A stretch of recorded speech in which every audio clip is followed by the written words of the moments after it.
In the early years of World War II, German tank crews carried an unshakable pride. Their panzers had swept across Europe like a steel tide, crushing Poland, France, and the Soviet frontier with frightening precision. Theirs was an army forged on engineering perfection. The tank was its heart. When they first encountered the American M4 Sherman, they laughed. To them, it looked fragile, almost clumsy, a child's imitation of a real machine of war. Its gun was modest, its armor thin, and its profile tall, an easy target for the precision of German optics. On training grounds and in battlefield camps, stories spread among the German ranks that the Sherman would burn with the first hit, that its crews were amateurs in tin boxes. And for a while, the laughter had reason. In North Africa and Italy, the first Shermans struggled under the blazing desert sun, their armor pierced easily by the deadly 88mm guns of the Tigers. The battlefield became a cruel teacher. Yet beyond the front lines, a different war was being fought. Not with bullets or shells, but with factories, workers, and endless machinery. In America's heartland, an industrial miracle was taking shape. While German engineers obsessed over precision and power, American designers focused on something else entirely: reliability and numbers.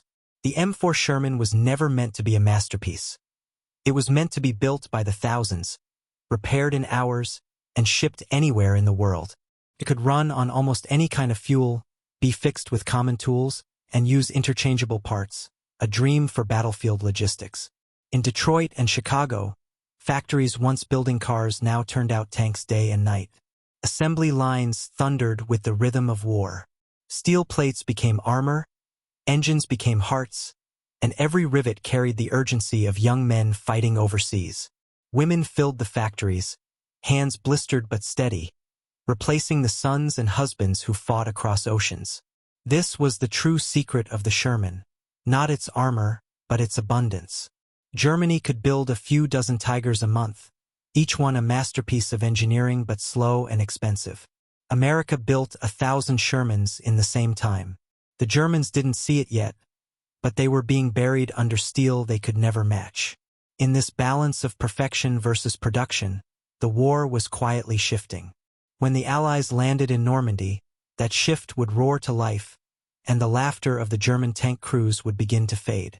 When the first Shermans rolled onto the beaches of Normandy in June 1944, the German defenders still believed victory was a matter of quality. Their Tigers and Panthers were waiting, their cannons zeroed in, their confidence unbroken. As the ramp doors of landing craft dropped, Shermans splashed into the surf, engines groaning under fire. Many burned before they even reached dry land, black smoke curling into the morning sky. But for every tank that fell, another came behind it and another after that. The Germans began to notice something strange.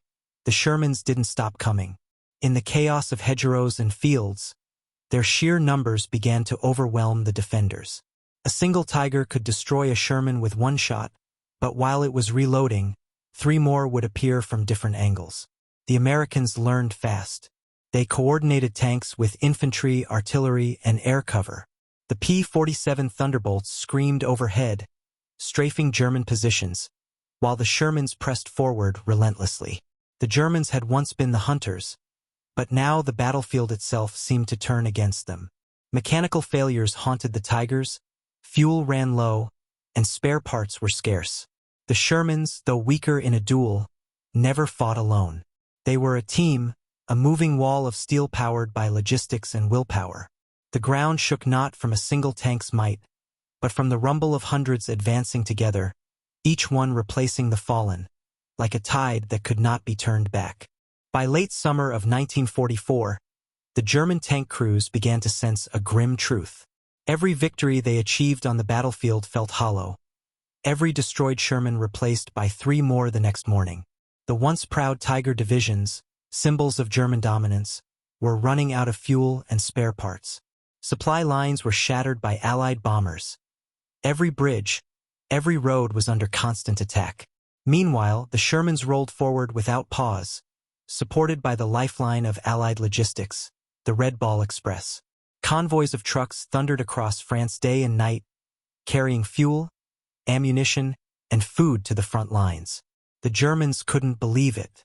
Their engineers had created perfect machines, yet perfection had become their prison. A Tiger tank could take weeks to repair. A Sherman could be fixed in hours. Even the crews adapted quickly. They stopped fighting duels with Tigers and instead used speed and numbers, striking from the flanks, calling in air support when outmatched. The battlefield was no longer about who had the best machine, it was about who could keep fighting. In the forests of France and the muddy plains of Belgium, German tankers watched through their scopes as waves of Shermans appeared on every ridge. The roar of engines became a nightmare that never ended. They realized then that they were not facing an army of men, but an army of machines and factories united by purpose. The laughter that once echoed in barracks was gone, replaced by radio static and fear. As 1945 dawned, the tide of war had fully turned. The once feared German panzer divisions were now shadows of their former glory, reduced to scattered remnants retreating through snow and smoke. Their tanks, when they ran at all, crawled forward on fumes. For every Tiger that still roared, there were 100 Shermans pushing relentlessly east. The sky above them was filled with Allied aircraft. The roads behind them flowed endlessly with trucks, fuel, and replacements. Germany's war machine, once unstoppable, was suffocating under its own brilliance. A Tiger might have been invincible in a duel, but the war no longer offered duels, it offered swarms. When one Sherman fell, its crew was replaced, its tank rebuilt, its spirit carried on by another. German crews began to dread the familiar sound of clanking tracks in the distance. They knew what it meant. More Shermans, always more. Their precision optics and thick armor could no longer save them from exhaustion, hunger, and the crushing weight of numbers.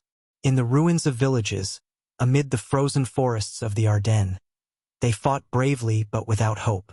Many surrendered not because they were cowards, but because they finally understood that the enemy they faced was larger than any army. It was an entire nation's will forged in steel. When the war finally ended, German prisoners watched silent and stunned as columns of Shermans rolled past on their way home. The tanks they once mocked had conquered Europe. In the end, the Tiger had been a masterpiece, but the Sherman had been victory itself.